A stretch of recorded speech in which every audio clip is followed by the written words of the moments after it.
Coach. We are back again with a very powerful conversation and a very interesting topic to discuss. And the topic is all about boss versus coach. It's all about the leadership of 21st century. Uh, Boss versus coach has gained popularity. Boss versus coach is something which people are now talking about.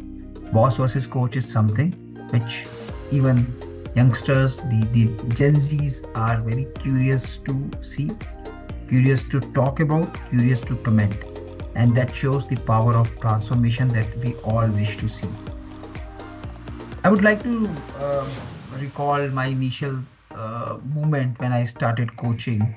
The one movie that hit my mind, the one uh, character that hit my mind was Kabir Khan of Chakde. Very true coach and not a boss at all.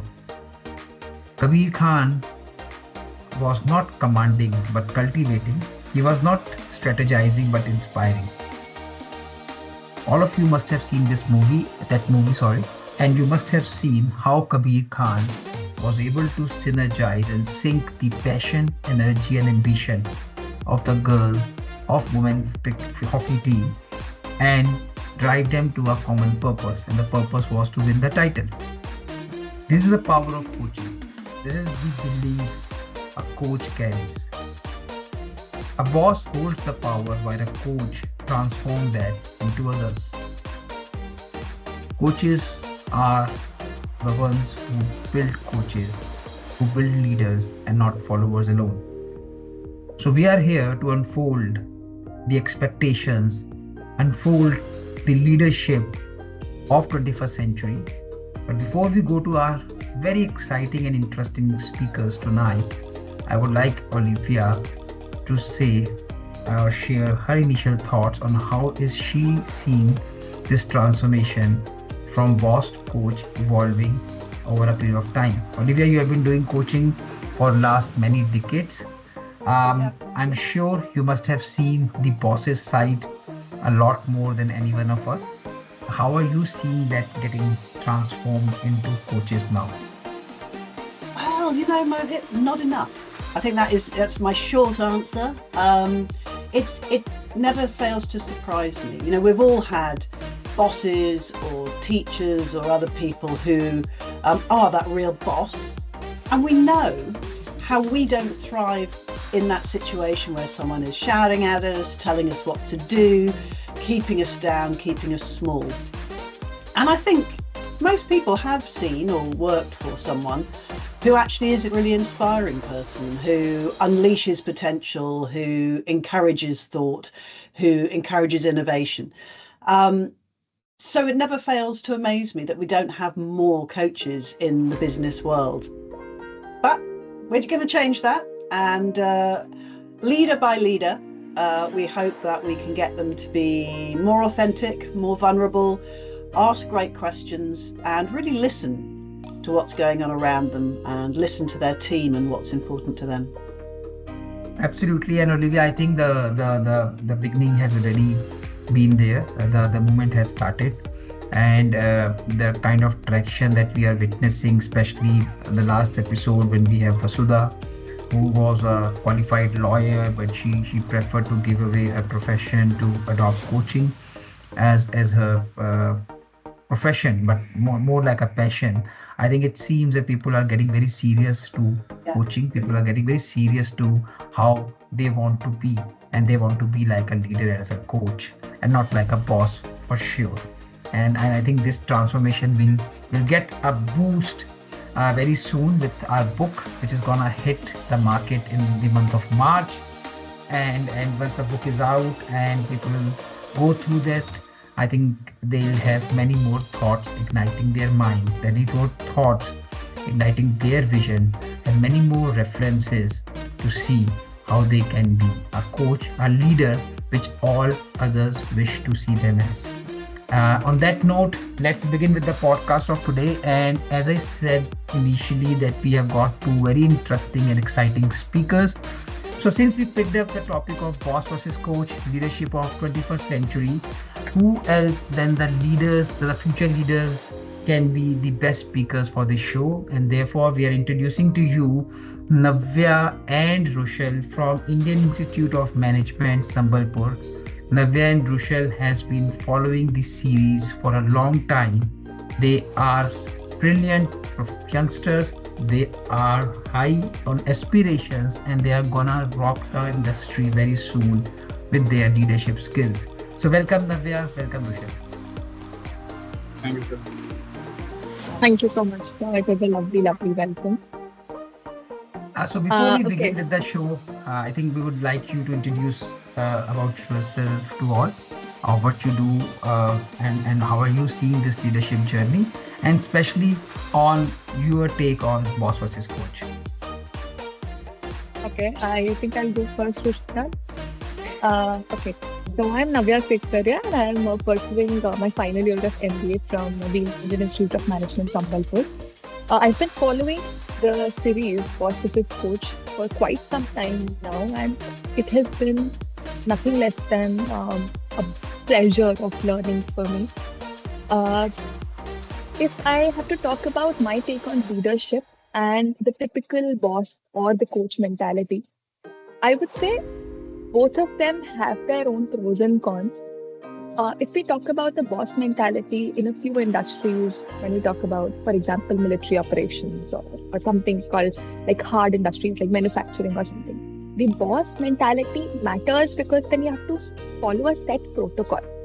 But today, this era actually demands more adaptability, more flexibility.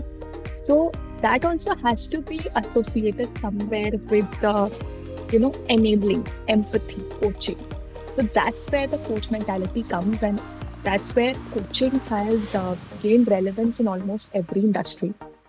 Instead of just one-way communication, very recently Mohit covered, active listening and emotional, that empathy, that angle that you need to set with your co-workers. So that is where the entire human aspect comes in, and that is where today's workforce can actually relate with the entire thing. And therefore, it becomes extremely attractive for us to follow the coaching mentality and be an active part of it. So, yes. Thanks, that's great introduction, Navya. Thank you, Rushal. Over to you. So, hello, first of all, to everyone. Thank you for inviting me. So, I'm Rushal Singh. I'm in second year of MBA in IIM Sambalpur. So, I have been very recent to this particular series, as Navya only told me about the series and I got interested eventually. So, what I have taken away so far, this is a shared difference between two dichotomies. First of all, it's basically responsibility versus control. It's being micromanaged versus being empowered. So it is about bosses versus coach. So far Navya has covered most of the things, but things like innovation could happen only with responsibility. Like Google gives 20% of the time to their employees to freely innovate something. That is how Gmail, the thing we use daily, and we got email today each other. That is how we connected. We got to use those services because of those innovation tooling. But then there comes military, like Navya mentioned, Tesla, or any manufacturing company wherein control over the employees is also important. So this is the dichotomy of the whole series, and I really am loving it, and I would love to explore more information further. So this is all about it. Thank you, Rushal, and thank you, Navya. So welcome to the show, and let's start with Olivia. Anything you have for the future leaders? Well, it's kind of interesting to me because I think we all make big assumptions. And I just want to challenge the thought that in a military style, you need to be highly directive. There is a beautiful book, which you may not have read yet, called Turn the Ship Around. And it's by a guy called David Marcus. And he is talking about how on a big US military ship, actually it might be a submarine, he actually has coaching skills coming out of every pore, and it works really well. So I think sometimes we can assume that a coach is soft, a coach isn't giving direction. And actually, is that true? I think the coaching skill set means that we can be directive when we need to be, but what we have is choice. And I think when someone is just a boss, they don't have as much choice. And for me, it's about flexibility of communication, and the ability to adapt your style to the situation, which is so important and will only become more important. We're in a really complicated world where we don't know the answers as bosses. There's too much for people to understand to be able to know all the answers. So actually being more adaptable and leaning into the mass understanding of your whole team, well, I think that's where the strength's going to lie in the future. Agreed, yeah. No, I think there can be any views, any thoughts around this uh, theme, because that's the beauty of boss versus coach, that it allows everyone to participate, it allows everyone to vision, it allows everyone to have their own description, their own assessment on how they wish to see both the characters. And I tell you, there is nothing wrong or right today. So bosses are good as well, because when we started our journey, we started like a boss, because there was no coach. There was nothing like a concept of coaching. We made known to us, and we have at some point of time in our lives have behaved like bosses. But now, with the transformation that is happening around, the need for empathy, the need for ensuring psychological safety, and a safe workplace, not only a physically crafted workplace. I think there's a time that we leaders should start thinking and start transforming ourselves. We need to be the change that we wish to see, as is said. So that's how coaching will evolve, and coaches are needed now. So Navya, in this rapidly changing environment where there is a lot of agility, there is a lot of need for empathy, there is a lot of need for psychological safety, there's a lot of need for care. How do you see the traditional boss mindset fading off? Okay, extremely interesting. Following on Olivia ma'am's thought, I think when we talk about, as she mentioned, the boss thing when it comes to the ship, and it's not important that when we talk about a coach cannot be directive, right? So it's all about the flexibility, and that's the key. Adaptability, enabling. That's the key. So boss versus coach is relevant, and the coach mentality is becoming increasingly relevant because of the new workforce, the needs of the people who are joining every day. They are millennials and Gen Zs, as we mentioned in the starting of the podcast. So they are dynamic. They do not want to settle for something, or they want to put in their ideas, innovations, and they want to grow very rapidly. So collecting them in one basket, treating everybody like the same person, can be extremely tiring, first for the boss, and secondly, it can be uh, it can like reduce the productivity of the firm as a whole. So in all, that flexibility is allowed, or that flexibility is enhanced when the coaching mentality is encouraged in a firm. That's what I think, and that's why the boss mentality is slightly, not slightly. I think majorly it's just going down very rapidly rather. So yeah. Rushal, your take on this? So, sir, I think so far there are multiple disengaging things when we talk about boss. First of all, it's for example, we can take example of Elon Musk. Sometimes the output and the overall outcome is very very high and it is very successful, but micromanaging someone may take away the basically the soul out of the employee, that what are they leading towards, what is the bigger picture of this. If someone is just putting oil in the car, they don't know if whole engine is how the whole engine is going to work. So the overall bigger picture, the clarity of picture isn't possible if we just follow the boss behavior. Then there's comes inconsistency in communication, wherein if someone have any idea, a low level employee have any idea, they can't pass that to coach or a boss, basically, where there's a lot of ways one could work upon different ideas, where the inflow of idea could be internal from the company. Then there's performance issues when someone doesn't understand the longer and bigger picture of something. They tend to get disinterested in the work, and sometimes feel very trapped, which leads to the basically leaving of employees from certain companies, and eventually retention rate of the companies is high. So that mentality could be helpful, but there should be a touch of empathy, like you said. So this is how I think about it. Thanks, Rushal. Olivia, it is said that leaders are born and not made. Do you feel leadership is something which anyone can develop? Yeah. Do you want a longer answer? Yeah, I mean, I think it's about self-awareness. It's about noticing what you're doing well, what you're doing not so well. It's about getting feedback. And someone said to me a while ago, "Oh, well, no one ever gives me feedback." It's like, well, really, if you notice how other people behave, maybe there's some clues and some feedback in there. So if you notice that your team, to Rushal's point, never asks you what you think of their idea, never suggests something new, never questions you, that's kind of feedback, isn't it? That's telling you that they don't feel safe to do so. So I think anyone can step up and decide to change. You know, we've talked before and a lot about the growth mindset. We have brain plasticity all the way through our lives. We can choose to change. So the question is, do you want to change?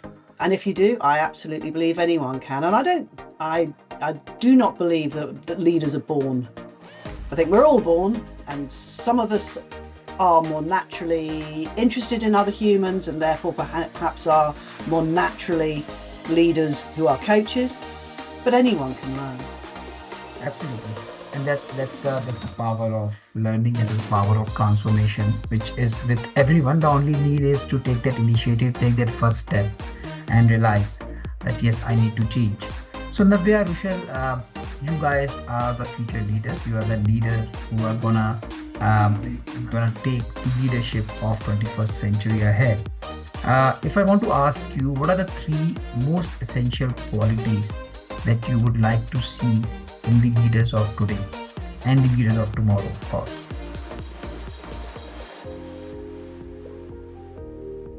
Okay, one that is instantly coming to my mind, so I'll just hop to it. Is recently we were talking about emotional safety, psychological safety, and that is extremely important because there are so many cases of mental health disorders, behavioral health disorders, especially in the corporate employees because of all the workload, because of all the stress, and that is usually they just blame one person, our bosses are not. So if they just change that word from bosses to coaches, I think that number would reduce drastically, maybe even become zero, because a coach will mostly enable you to perform better. And yesterday only I was talking about this thing with a friend that, sir posted about one thing which was readiness is a myth.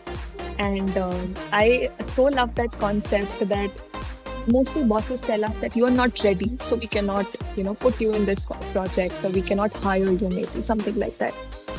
But looking at the brighter side is what the coach does, and that flexibility, that adaptability, that is something which is becoming more important. So one thing is that the enabling mindset, and thinking about the other person's psychological safety, psychological health, and that one person should be able to do this much, so allot this much work.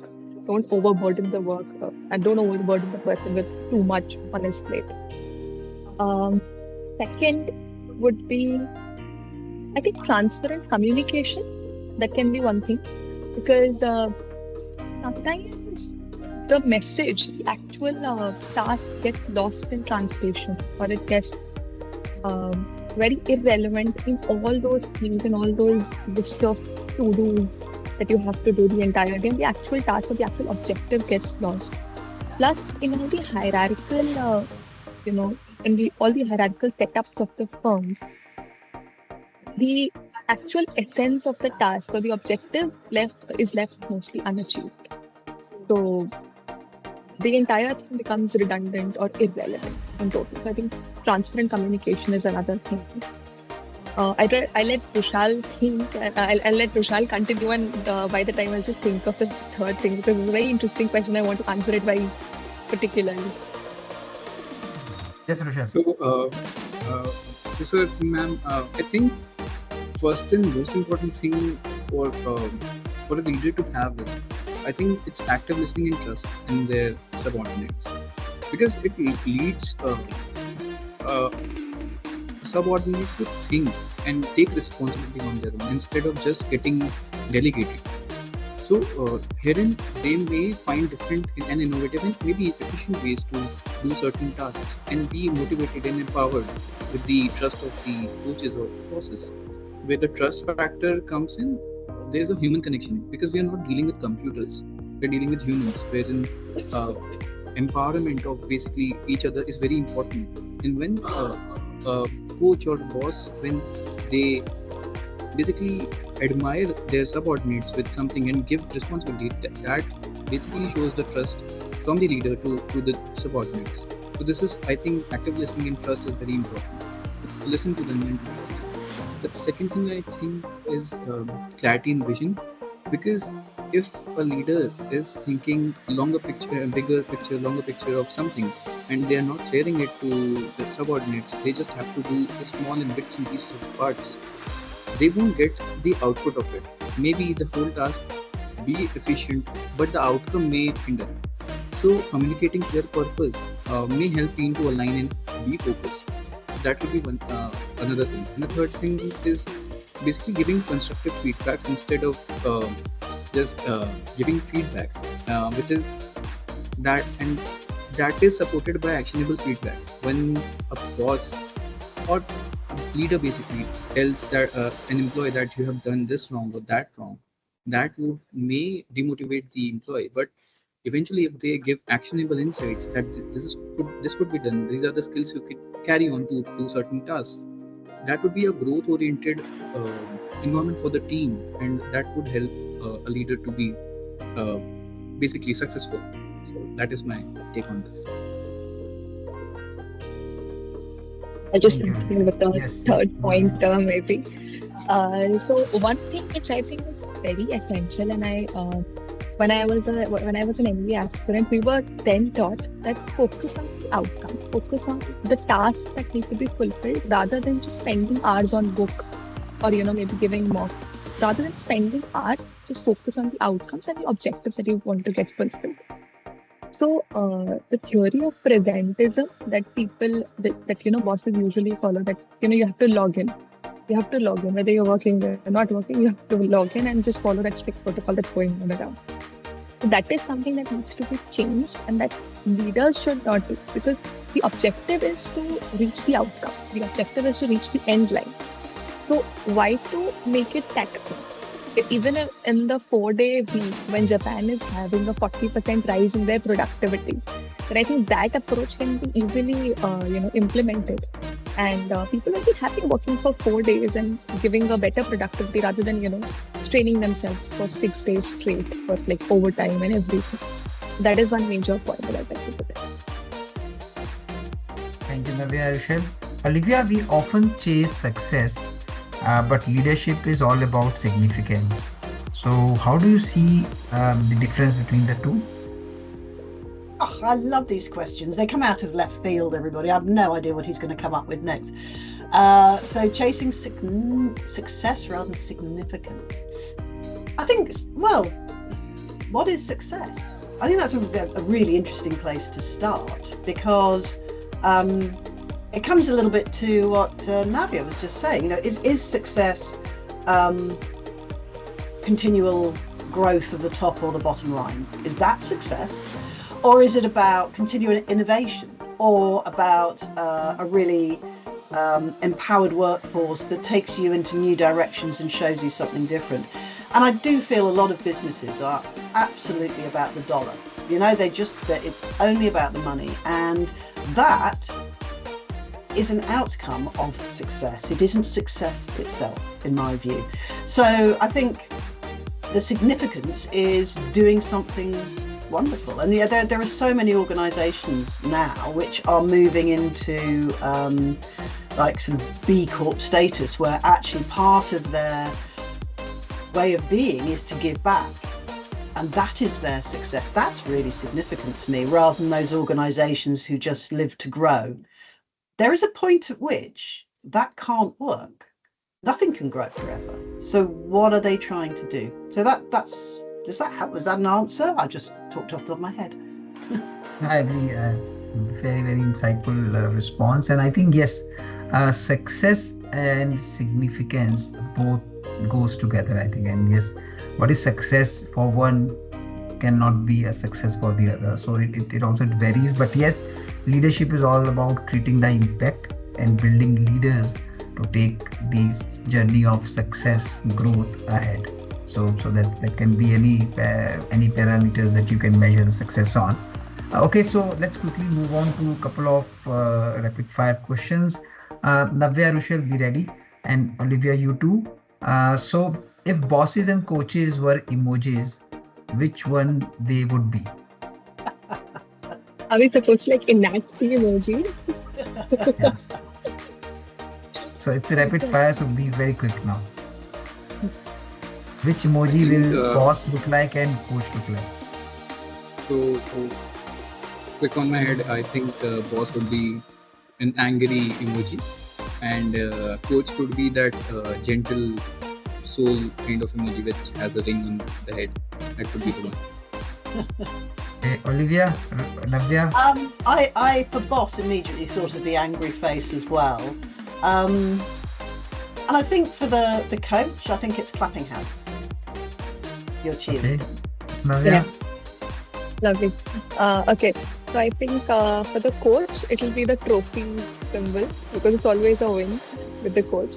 And with the boss, I think it's the man with the big mustache and that those glasses. I think that can be a boss.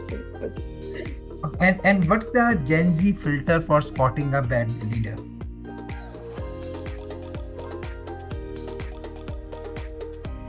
Come on, you have to be quick. This is rapid fire. No Okay. prizes for guessing, so be very instant.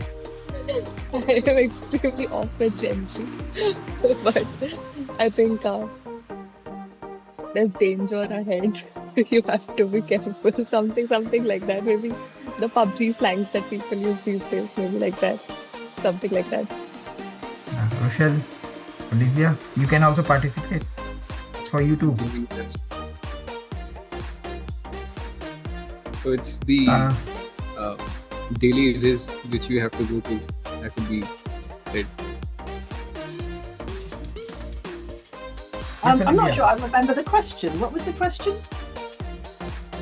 What is the Gen Z's filter for spotting a bad leader? Oh, I don't know about Gen Z's filter. I'll tell you mine. It's my tummy. When I feel in my belly that things aren't right, like I need to go to a boss and I can feel it there, I know something's wrong because that's my body telling me this isn't a safe place. So I think that's mine. Okay, this is one especially for Navya and Rushal. Which is that Okay. one post on Boss versus Coach series that inspired you the most? So we are doing a Okay. pure amount I'll of self-selling as well. Yeah, I'll be extremely quick with this question. I've answered this before, and I love that post.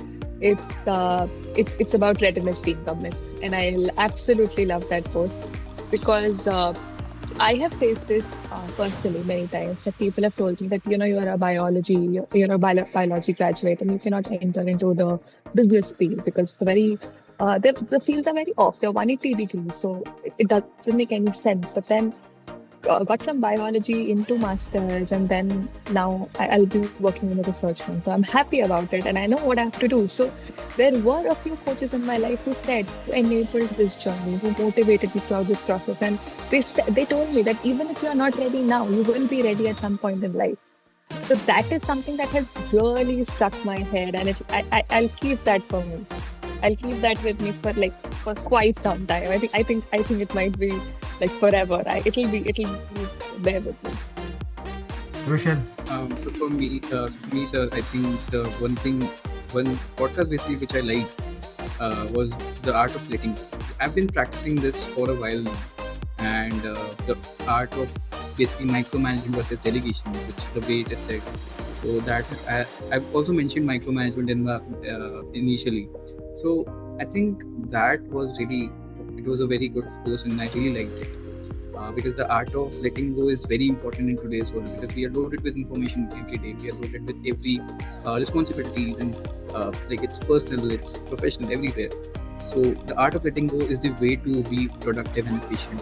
So I really love post. Olivia, if leadership has a reset button, which is that one attribute that you would like to eliminate? To eliminate Yeah. from leadership, I would.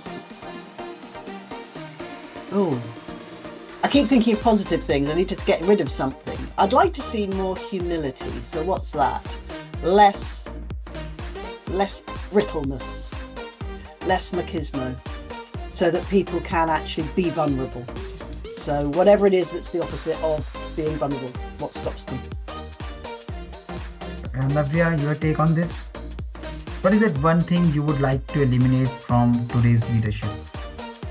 I think similar to what Olivia ma'am said, I think direction and more of listening, as in first understand what is their take on this, and then maybe you can pour in your suggestion and come to a common conclusion.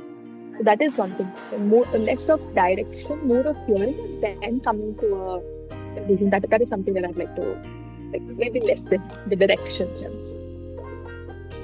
Rushal? So according to me, sir, one thing I would do, like take out of the leaders thing is uncertainty. As we live in a VUCA world, it's very uncertain to have any like Navya said it well, that to have any direction. So uncertainty is one thing we have to deal every time, and leaders do it all the time. That is one thing because of which leaders fail and they be successful. That one thing is I can remove that if possible. Thank you. And on that note, we are coming close to the end of this podcast. I think we wanted to cover more, but time is restricting us. So, Olivia, what's your take on our future leaders? How much impact they have been able to show to you, and how confident you are that we are moving in the right direction? Well, they are absolutely delightful, thoughtful. That the clarity of what they believe it really shines from them both. And I've really enjoyed meeting you both, and I look forward to being in touch further and learning more from you, because I think we can all always learn from each other, and those different perspectives that you bring are really refreshing. So thank you.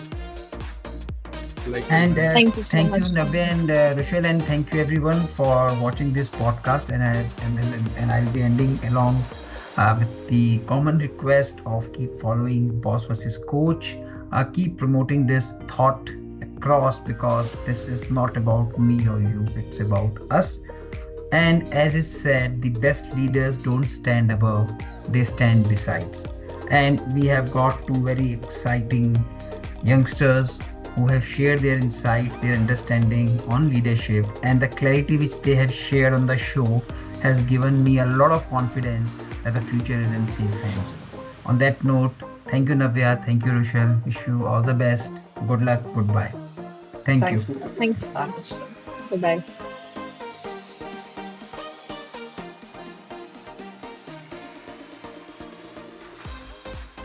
Hello everyone, I'm Navya.